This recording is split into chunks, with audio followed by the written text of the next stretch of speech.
Assalamualaikum warahmatullahi wabarakatuh. Salam Indonesia sehat.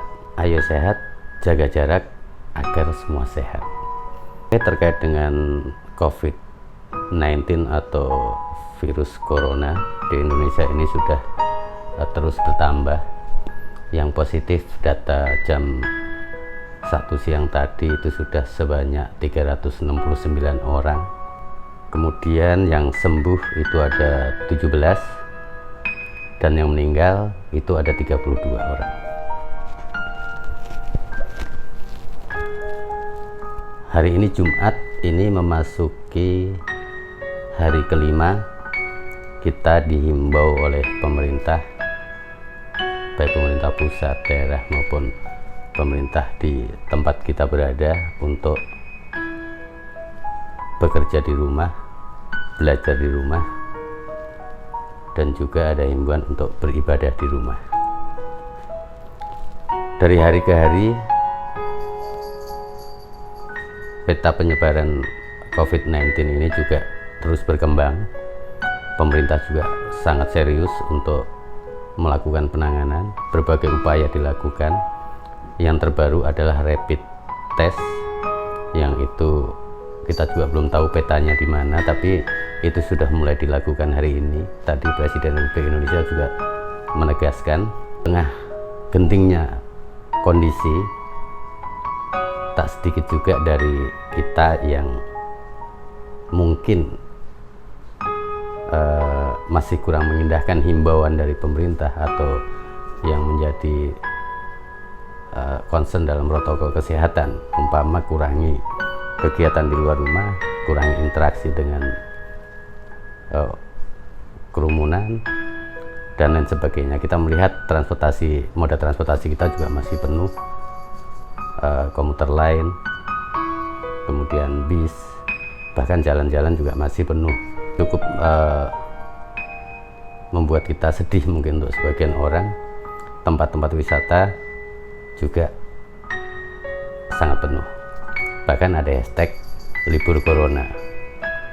Padahal kita dihimbau untuk stay di rumah, bekerja dari rumah, dan anak-anak kita belajar dari rumah.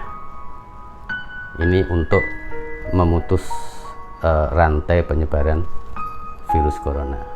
Memang ada beberapa masalah yang krusial terkait dengan istilahnya karantina lokal, kalau nggak mau disebut dengan lockdown ini, karena memang banyak sekali masyarakat yang profesinya mengharuskan mereka bertemu banyak orang, dan ketika mereka di rumah justru kemungkinan untuk mendapatkan hasil itu minim, bahkan tidak ada. Kemudian juga banyak pekerja-pekerja harian, UMKM kayak jual gorengan di pinggir jalan dan lain-lain, dan yang mungkin cukup mengalami imbas cukup signifikan kalau di masyarakat bawah ini adalah rekan-rekan kita yang bekerja di ojek daring atau transportasi online, dan juga ojek-ojek yang bukan online. Intinya orang yang mendapatkan penghasilan dari mereka harus keluar rumah dan bertemu dengan orang. Nah, hal ini tentu juga saya yakin menjadi concern pemerintah terkait dengan hal ini. Apabila ada penutupan satu wilayah, satu kota, undang-undang memang sudah mengatur semua itu. Ketika satu wilayah itu di lockdown atau ditutup, semua kebutuhan masyarakat atau rakyat di dalamnya itu memang harus dipenuhi oleh negara. Selain masalah yang tadi, yang miris lagi juga COVID-19 ini tidak mengenal kasta. Siapapun bisa kena. Menteri Perhubungan kita kena, dan tadi pagi adalah Wali Kota Bogor, Kang Bima Arya. Mudah-mudahan beliau ini segera diberikan kepulihan dan kesembuhan sehingga bisa lagi bekerja seperti sedia kala dan bersama kita melawan corona. Ada beberapa hal penting yang mungkin bisa kita lakukan sebagai masyarakat. Intinya pertama adalah kita concern dengan kesehatan kita, keluarga kita, tetangga kita, teman-teman kita, dan orang-orang yang ada di sekeliling kita. Banyak sekali panduan bagaimana harus berlaku dan bersikap. Kalau di agama saya, ketika bersin harus seperti apa, ketika batuk harus gimana, itu memang sudah diajarkan. Batuk harus kita tutup, kemudian bersin, jangan sembarangan meludah. Nah, memang ada beberapa hal yang mungkin dianggap remeh, kayak cuci tangan sebelum melakukan apapun, dan juga cuci tangan setelah melakukan apapun. Ini juga menjadi hal penting.